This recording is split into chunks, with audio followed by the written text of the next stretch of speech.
Pour la cause de la stabilité des institutions provinciales, elles n'ont pas voulu se taire.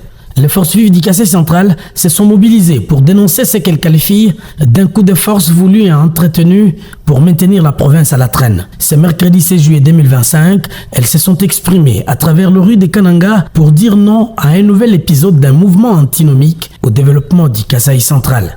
Du rond-point Notre-Dame au bâtiment administratif, les composants de l'interface sociale ont contesté la légitimation par le vice-premier ministre et ministre de l'Intérieur, Jacquemain Chabani, d'un bureau d'âge à l'organe délibérant de la province, constitué au mépris de règles démocratiques. Dans un mémo remis au gouverneur intérimaire, elles appellent à l'implication du président de la République pour stopper cet élan contre-productif à leur légitime aspiration.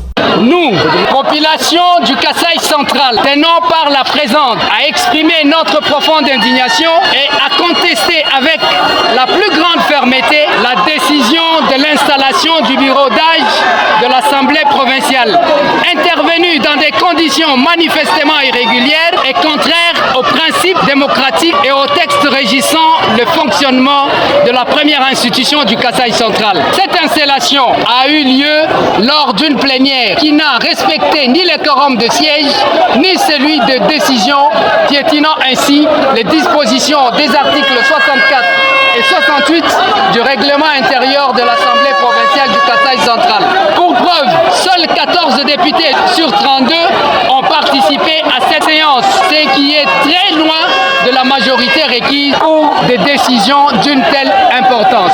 Nous avons constaté avec consternation la mise en place d'un bureau d'âge dirigé par une personne qui n'en aurait pas qualité, en violation flagrante du règlement intérieur de l'Assemblée provinciale du Kasaï central.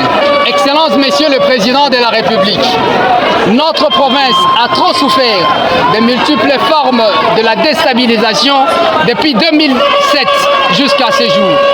Ce type de comportement que nous qualifions de diabolique freine de manière significative le développement de notre province, longtemps secouée par les hostilités dites de Kamwena-Sapu.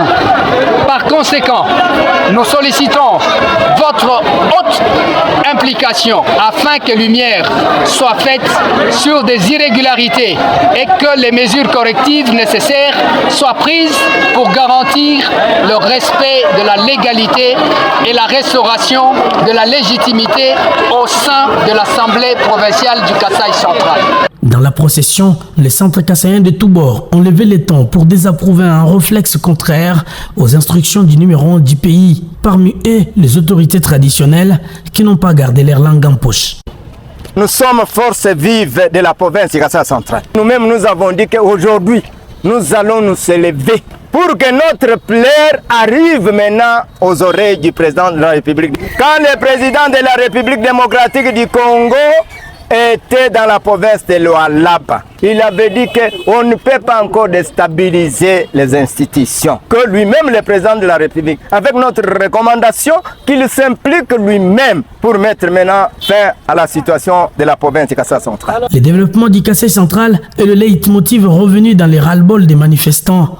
Celui-ci passe par la stabilité des institutions provinciales, ont-ils vivement clamé. Le gouverneur d'intérim Alain Lukusampoy, qui a reçu les documents des processionnaires, a promis de les transférer fidèlement à qui des droits.